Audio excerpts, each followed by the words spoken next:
It looks like the girls are back at it again. But this time, the tea is a little hotter. We missed you and we missed hearing from you. So I'm really excited that we have an episode coming out for Spill It Sis. So one of our besties submitted in a story and a question, right? I don't know if you all remember our video about the holiday and spending time with family and conflict and how a lot of emotions come up in regards to that. So this particular person put, what if my child's father and I aren't together, right? And you try to give them a chance. However, they're always saying, your child is going to get taken away from you, even if you're going out for drinks with coworkers. I feel bad, but I don't know if I should be, right?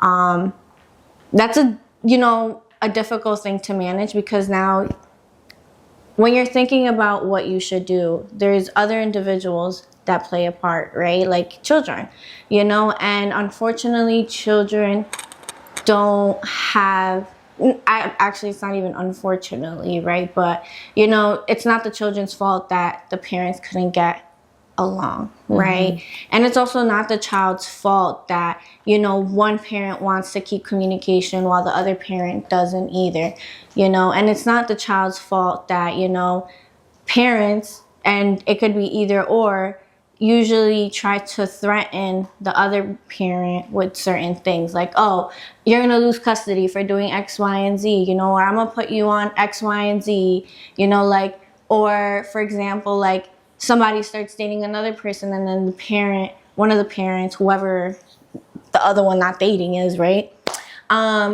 gets upset, and then they start acting like, oh, because you're seeing this person, now you're going to lose custody. It's always a bad, it's like a consequence, right? Why do your kids have to pay for what the adults are doing? So it's definitely something hard to navigate around, right? And my one big suggestion is sometimes you have to put everything aside, your pride aside, your feelings aside, and handle it differently because of the child. You have to put the child first, in my opinion. And, obviously, if you know what you're doing, no need to pay attention to what the other crowd is saying, right? That one. And two, you still have a life. Why is it okay for X, Y, and Z not to go out, and X, Y, and Z to go out, but then you can't go out? That's not fair. Mm-hmm. Yeah, so this is hard. This is a hard topic. And I agree with a lot of what you said in regards to the focus should always be the children and the well-being of the children. However, unfortunately, like you said, I would say it is unfortunate, because unfortunately kids don't have a say, right? Especially when they're minors. Usually when they're, I would say, just children. Teenagers will be probably more vocal, and kids are still vocal, but the fact of the matter is the parents have control over the narrative or what happens. So I think what ends up happening a lot, and what it sounds like in her situation, what's happening is people just become bitter during separations, right? And then certain people are unable to take out the emotional part of what they feel towards their ex-partner, and it ends up seeping into what happens with the children. Does that make sense? Mm-hmm. So it sounds like baby daddy's upset, right? She didn't give much context, but clearly the threats are to hurt her feelings. Mm-hmm. And it sounds like this has nothing to do with the children, and it most definitely has to do everything with trying to make her life difficult, because he may still have bitter feelings on what transpired in the relationship.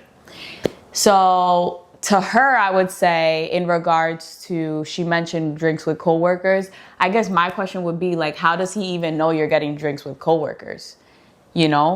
Because if you're posting it, for example, then obviously people lurk. So even if your page is private, like people make fake accounts, whatever the case is. So I would encourage her to just keep her life as private as possible, because then that doesn't really give him leverage to know what's going on in your life. Because you going out to get drinks does not make you a bad mother. You know what I'm saying? He's just being petty and he's probably salty. And that's what ends up happening a lot of the times. Like, it is really unfortunate. But also, even if he's giving you a hard time, if he's not directly hurting the kids physically, mentally, emotionally, and it's just towards you, the unfortunate part is, like, I would say it's, you know, the kids should still see him because that's their father. You know what I'm saying? It's just something that you have to be more mindful of how to move. Like, Yeah. so that will include, like I said, keeping your life more private. If there's certain things that you know you want to keep private, don't do it in front of your children, or don't say it in front of your children, because children of all ages that speak will repeat what they see or what they hear. So keep that private. Like, you know, give him the least amount of information that he can use as ammo to just negatively impact your mental health, or even potentially bring into court, like, as tangible evidence of anything, you know. But that's really what I would say on that. It does suck, but like, this is something that's seen constantly, and it is unfortunate, because that takes a different type of maturity, you know, to put your emotional aside and be like, let me do what's in the best interest of my children. But that's not, a lot of people don't have the capability to do that. So that's what it sounds like is happening in her situation. Yeah, and you know, one thing that I do want to bring up, it might not be like directly impacting the child, right? But every little consequences that happen between the parent, the child does get hurt, because if you're thinking, well, you know what, if you're going to keep threatening me, I'm not going to have the child spend time with you, then it's the child's relationship with the parent that gets affected. You know, because it's like, oh, instead of you thinking of the child, you're putting your emotions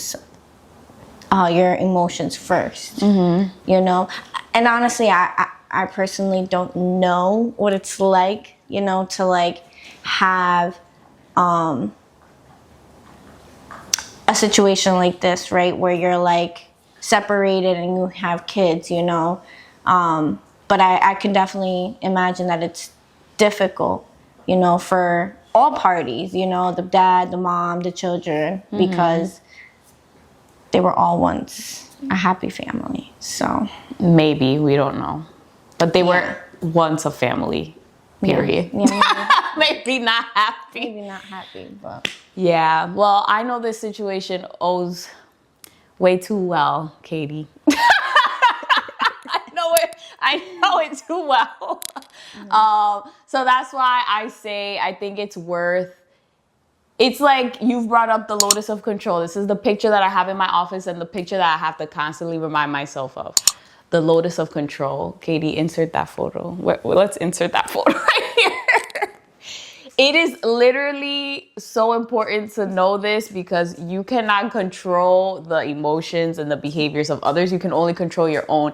And the more maturity you express, and the more confidence you express, and the more you show that whatever it is that other person is doing is not affecting you, it's just going to make it harder for the other person to basically mess with you, to be honest. So the best thing you could do is just remain neutral and always do what's in the best interest of your child. And don't try to think of any, you know, because you're human too, and you're going to have feelings. So it's like, remove your emotions from it, right? Like, just use the factual evidence you see, have a neutral stance on things, and that's really all you could do. Don't feed it into things, right? If you feel like someone's if that person is trying to antagonize you, you don't act impulsively. Like maybe it's a text message that you didn't like that said, hey, like she said in the message, like, hey, I'm gonna take you to court because you went out to drink, whatever. You read that, you take a deep breath, you put your phone away, because if you respond in that moment, you're going to respond impulsively. So it's better to just sit on something, ponder it, think it through, and then you respond when you have a clear mind. Or not everything needs a response. Maybe you don't respond to that message, and then you respond to something has of more importance, like, oh, this Saturday's coming up. Are you still taking Johnny to the park? You know, like, you don't even have to respond to things sometimes. So, you know, just know that those messages are usually to antagonize you. And when you know that, you can walk more peacefully. That's what I feel. So, but again, sorry that you're going through that, because it still does suck. I just think you have to be more mindful and intentional about how you view things and the responses that you give other people and the energy, like what you're choosing to put energy into. So that's pretty much. Yeah, and I would say, you know, keep the communication to a minimum, Yes. right? Like you said earlier, but not only with the father, but with the whole family, Yeah. you know, because listen, the family is always going to stand with the family, you know, Facts. and since I feel like since there's separation, family can always not stay on your side, you know, at Yeah. least from his side. Absolutely. Yeah. I think that's really all there is to say on that, though. Right? Hope this helps. And again, if anyone else is dealing with this or has another perspective on this situation that can help Bestie, then drop it in the comments to share with the community. The more that's shared, you know, the more knowledge everyone else has. And yeah. So thank you so much for joining us on Spill It Sis. And we'll see you on the next one. Bye.